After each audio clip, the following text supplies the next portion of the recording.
इन दिनों लगातार वर्षा हो रही है। किसान भाई किसी तरह करके धान की रोपनी तो कर ले रहे हैं, परंतु वे खरपतवारनाशी एवं खाद का प्रयोग अत्यधिक पानी जमाव के कारण नहीं कर पा रहे हैं। अतः किसान भाइयों को इस समस्या का निदान बताएं। इस समय में बारिश बहुत ज़्यादा हो रही है और जहाँ तक अभी तक जो बारिश का रिकॉर्ड है वो बतला रहा है कि लगभग 1.5 गुना बारिश हो चुकी है। ऐसी परिस्थिति में हमारे जो किसान हैं वो खेतों की रोपनी तो बिल्कुल कर ले पा रहे हैं किसी तरह से, लेकिन खाद नहीं डाल पा रहे हैं, क्योंकि खेत की जो बराबर तैयारी होनी चाहिए या उसको समतलीकरण होना चाहिए जिस तरह से, और उसमें अच्छे से उसको रोटावेटर या अन्य कल्टीवेटर चला करके जो खेतों की तैयारी होती थी उसके लिए उनको अवसर नहीं मिल रहा है। और इधर बिचड़े भी उनके थोड़े पुराने होते जा रहे हैं, तो वो लोग सोच रहे हैं कि कैसे भी हम इसकी रोपनी कर दें। एक समस्या और हमारे भोजपुर और आसपास के इलाकों में है कि यहाँ पर बाहर से प्रवासी मजदूर आते हैं जो कि धान की रोपनी करते हैं, और जब खाद डाले हुए खेतों में जाते हैं तो उनके हाथ पैरों में थोड़े सड़न की समस्या होती है, इन्फेक्शन आता है। इसके कारण वो नहीं चाहते हैं कि उन खेतों में खाद डाली जाए।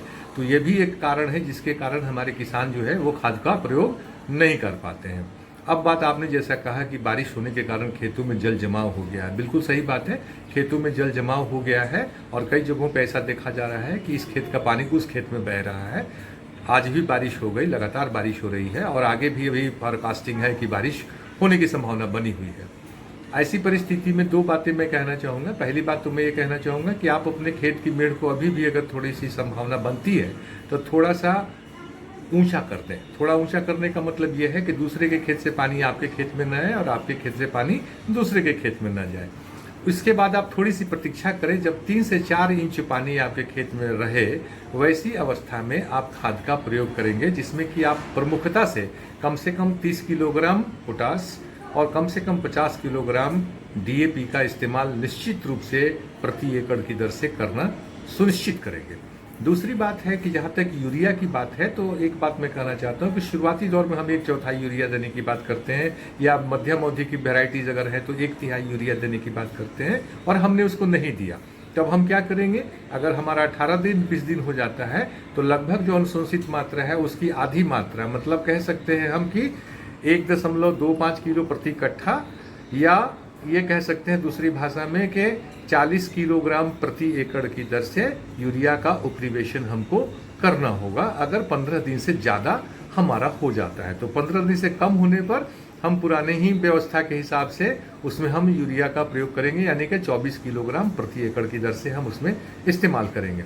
तीसरी बात जो एक और सामने आई है कि हमारा जो खेत है उसमें पानी लगातार बह रहा है, और अब हमको क्या करना चाहिए। अगर ऐसा परिस्थिति लगातार निर्मित हुआ, जो निचले इलाके हैं जहाँ पर कि हम उनको खाद नहीं दे पा रहे हैं, तो हमारे पास एक खाद आती है जिसको हम बोलते हैं 18-18-18 या 19-19-19 या 20-20-20, ये एनपीके करके आता है।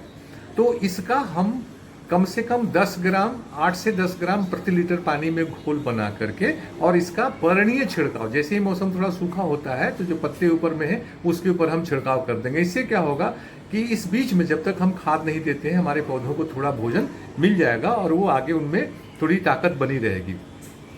जहाँ तक खरपतवारनाशी दवाओं का सवाल है तो इसके लिए तो हमें इंतजार करना पड़ेगा कि जब तक 2 से 3 इंच पानी हमारे खेतों में न बचे और लगे कि पानी अभी खत्म होने जा रहा है 1 से 2 दिन में, उसी अवस्था में हम खरपतवारनाशी दवा का इस्तेमाल करेंगे, जो कि प्रेटिला क्लोर हम इस्तेमाल करते हैं आधा लीटर प्रति एकड़ की दर से।